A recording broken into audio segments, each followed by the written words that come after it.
Good afternoon, everybody. I have been wanting to make this video since September. So, long story short, I had a meeting with Family Foundation, and we were discussing school choice and kind of the path forward and what are some issues that families face with education choice and things like that.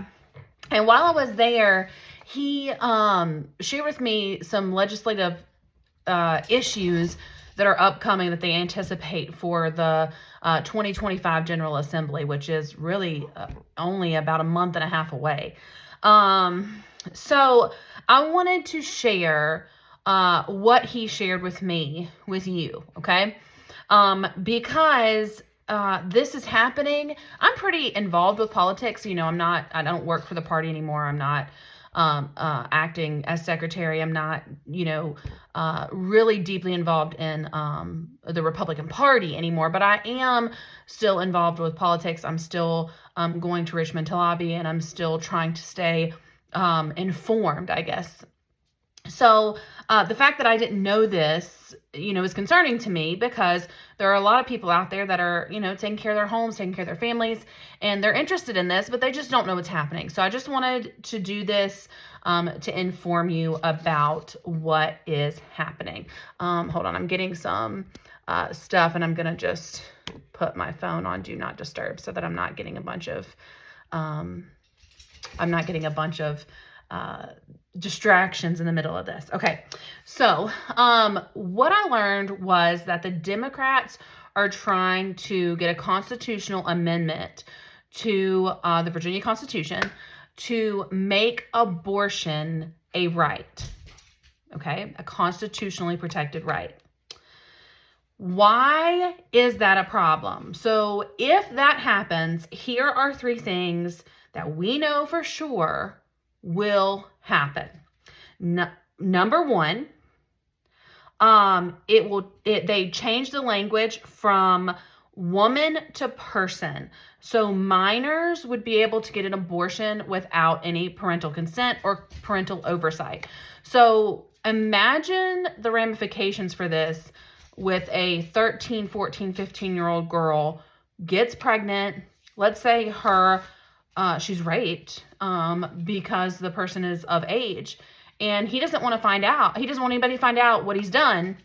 He could take her, get her an abortion, and bring her back home to her family where she is recovering from this abortion. And her family would have no idea, number one, that she was raped, number two, that she had an abortion. And imagine what that does to the mental state of this child, okay? So big no-no from my perspective as a mom. There would be no restrictions because it's a constitutionally protected right. So if it's a right, if something is a right, nobody can stand in your way of getting it, including financial. So for example, you have the right to have an attorney present with you. And so if you can't afford one is appointed for you. It will be the exact same thing with abortion. If you can't afford an abortion, one will be given to you. And we know that nothing is free. Nothing in life is free. The abortion doctors aren't just going to suddenly start performing abortions free. What's going to happen is the state tax dollars will go to fund abortions. And another thing that we know is that there will be no restrictions. So if it's a constitutionally protected right, you cannot put restrictions on constitutionally protected rights. And we know that based on the language of the bills that they submitted in the past, that they don't want life to start until birth. Okay?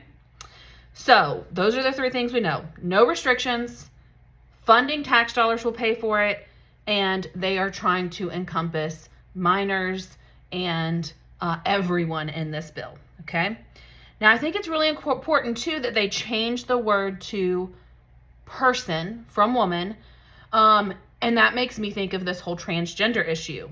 Well, believe it or not, there is a chance that, that this would also impact gender-affirming care. I don't know if you know this, but one of the leading providers for gender-affirming care is Planned Parenthood. So there's a good chance, and since gender-affirming care deals with the reproductive organs of a person's body, there's a good chance that our tax dollars would also fund gender affirming care. Okay. So those are the issues with getting it put on the Virginia Constitution. Some of you may be more liberal when it comes to the abortion issue, and you may believe that a woman does have the right to have an abortion, but do you agree with those things? Do you agree with tax dollars being spent on it?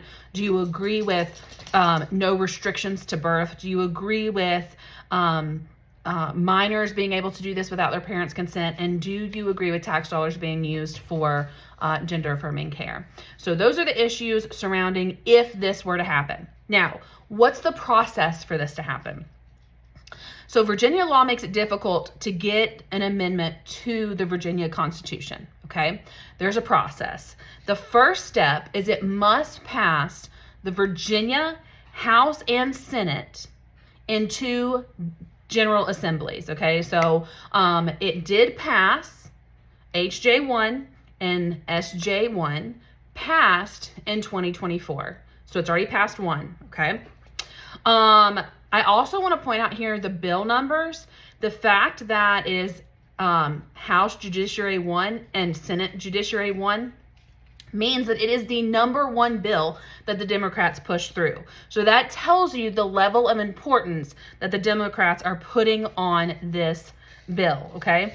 And they sent it straight to the House floor. Well, they had until November 18th to do that again this year, to get it sent straight to the House floor to be voted on and kind of skip the committee. So they've already had their committee hearings prior to the General Assembly, and they did that. So they had to do that before November 18th, and they did do it. So, and it got approved along party lines. I think it was 12-9. I'll have to go look at those numbers again, but I'm pretty sure it was 12-9. So it will be on the House floor waiting for them to get there to vote on, okay?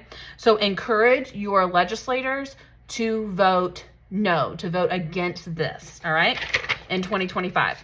The second thing, there must be a general election in between the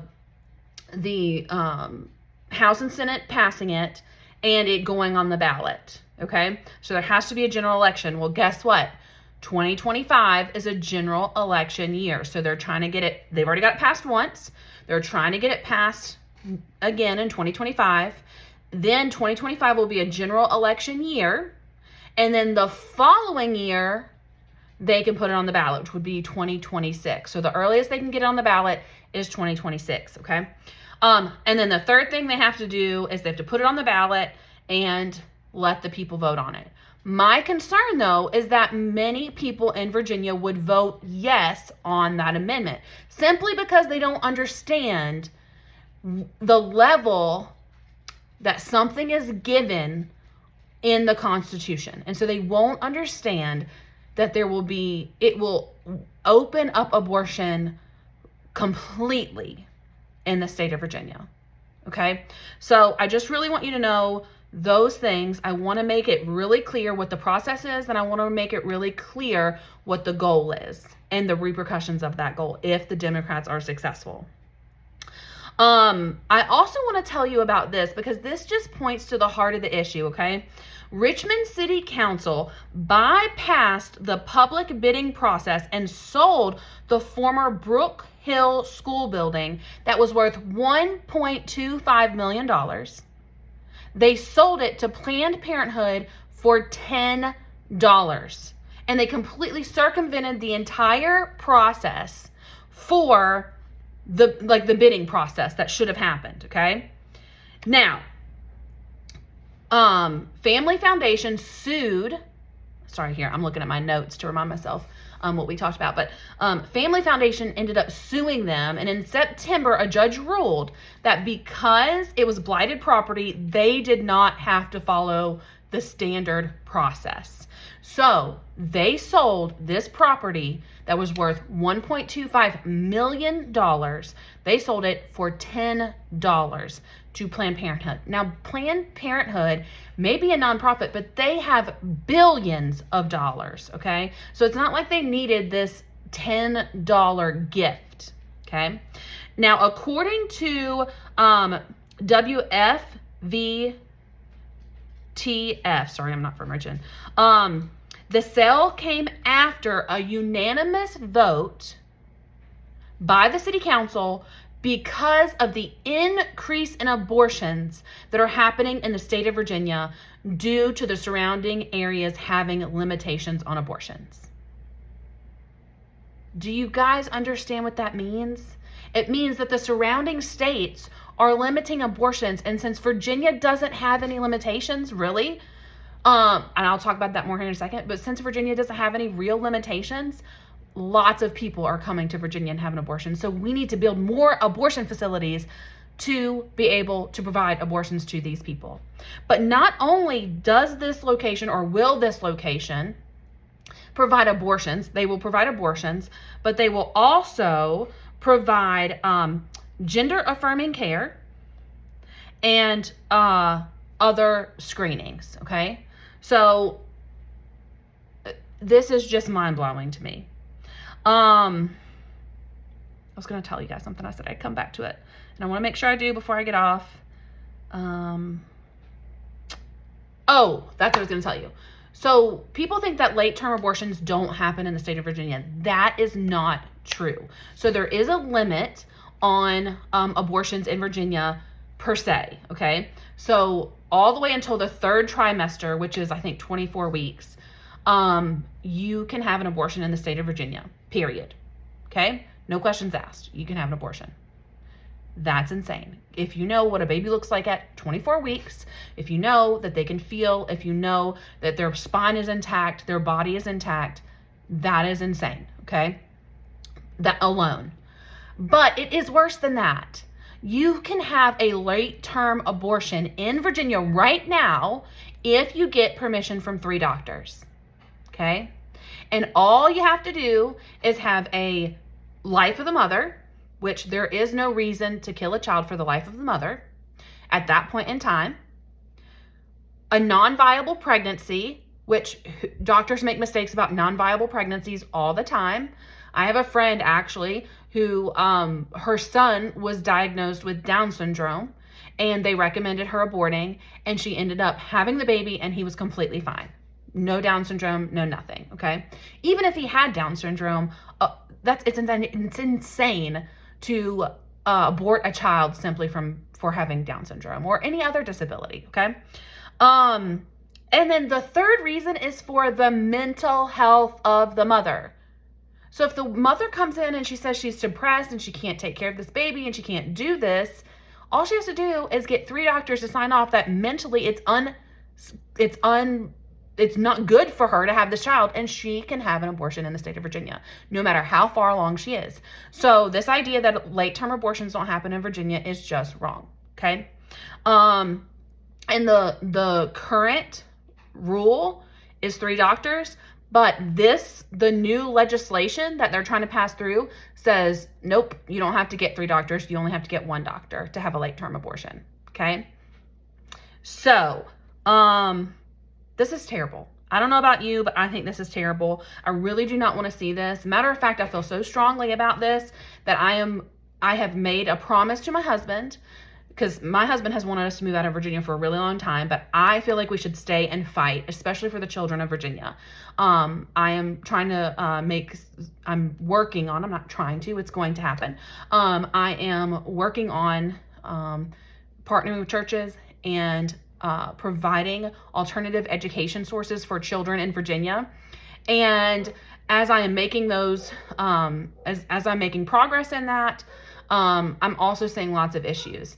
And my husband is like, Jenny, just give up. Like, let's just go somewhere else. You could have a school in another state, so much easier. They already have school choice. Like, you could live your dream. You can do what you want to do and help kids in a different state. But I really feel like the Lord wants me to stay here and fight for this state right now. That might change later in the future, but I did make him a promise that if this passes in 2026 and if it gets on the Constitution of Virginia, we will move, because I will not let my tax dollars be used to murder children in the womb.